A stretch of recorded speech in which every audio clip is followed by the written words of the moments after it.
കുഞ്ഞാവേൻ്റെ baby powder പോലും ഞാൻ വെറുതെ വിടാറില്ലേ. എനിക്ക് ഏറ്റവും ഇഷ്ടപ്പെട്ട പൗഡറാണ് ഈ ഹിമാലയയുടെ ബേബി പൗഡർ. അത് കണ്ടാൽ ഞാൻ അത് അന്നേരം എടുത്ത് മുഖത്തിടും. പ്രത്യേകിച്ച് പുറത്തും കൂടെ പോകുന്നതുകൊണ്ട് എടുത്തിടും. അങ്ങനെ പൗഡറും ഇട്ട് കണ്ണൊക്കെ എഴുത്തി ഞാൻ പുറത്തോട്ട് പോവുകയാണേ.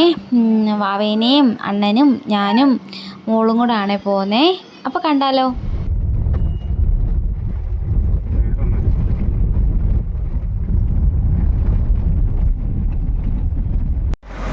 Hello friends, welcome back to my YouTube channel. ഈ ചാനൽ ആദ്യമായിട്ട് കാണുന്ന ചാനൽ ലൈക്ക് ചെയ്യാനും ഷെയർ ചെയ്യാനും സബ്സ്ക്രൈബ് ചെയ്യാനും മറക്കല്ലേ. അപ്പം ഞാൻ ഇന്ന് കൊട്ടാരക്കര വരെ പോവാം. അമ്പലത്തിൽ പോകണം.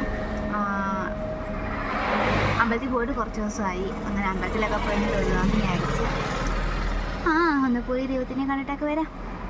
പിന്നെ അമ്മയെ കാണണം. അമ്മയാണെങ്കിൽ വലിയമ്മച്ചി എടുത്തപ്പം അങ്ങനെ അവിടെ പോയി അമ്മയെന്ന് കാണണം. വലിയമ്മച്ചിയും അമ്മാമ്മയൊക്കെ ഉണ്ട്. എല്ലാവരെയും ഒന്ന് കാണണം. അതിനായിട്ട് പോവുക. അപ്പം നമുക്ക് പോയാലോ.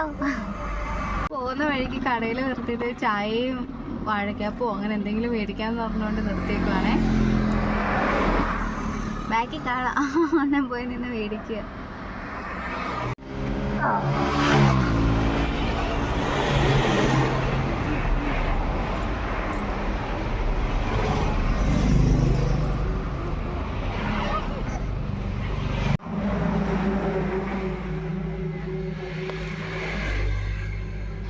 വലിയ കാര്യത്തിൽ എടുത്ത് കടിച്ചാണേ നാവ് പൊള്ളി.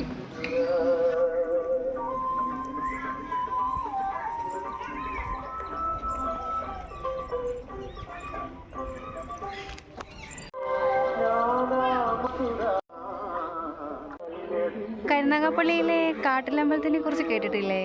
ആ അമ്പലത്തിന് കണക്ക് തന്നെ ഇവിടെയും മണി കെട്ടുന്ന ആളുണ്ട്. നമ്മുടെ കാര്യസിദ്ധിക്ക് വേണ്ടി ഇവിടെ മണി കെട്ടാറുണ്ട്. കൊച്ചൊരമ്പലമാണ്, പക്ഷേ ഇവിടെ ഇങ്ങനെയുള്ള കാര്യങ്ങളൊക്കെ ഉണ്ട്. അമ്പലത്തിൽ പൂ കെട്ടിക്കൊണ്ടിരുന്ന അമ്മ മോളുടെ തലയിൽ പൂ വെച്ച് കൊടുത്തേ. എന്നിട്ട് ഞങ്ങൾ അമ്മയെ കാണാനായിട്ട് പോയി. അവിടെ ചെന്നപ്പം മോള് ഓട്ടമായിരുന്നു അമ്മയെ കാണാനായിട്ട്. പെട്ടെന്ന് അവളങ്ങ് ഓടിപ്പോയി. ഞാൻ പിന്നെ അവിടെ ചെന്നിട്ട് വീഡിയോ ഒന്നും എടുത്തിട്ടില്ലായിരുന്നു, സമയം കിട്ടിയില്ല. എന്നിട്ട് ഞങ്ങൾ മോളെയും മോനെയും കൂടെ അമ്മയെടുത്ത് ആക്കിയിട്ട് ഞങ്ങൾ ഗണപതി അമ്പലത്തിൽ വരെ പോയി. ഞാനും അമ്മയും മാത്രമായിട്ടാണ് പോയി.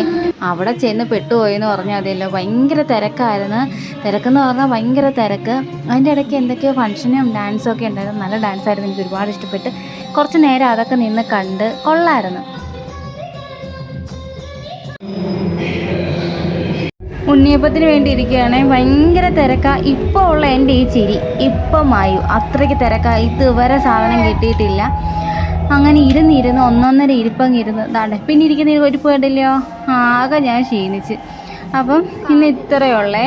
ഓക്കെ, ബായ് കൂട്ടുകാരെ.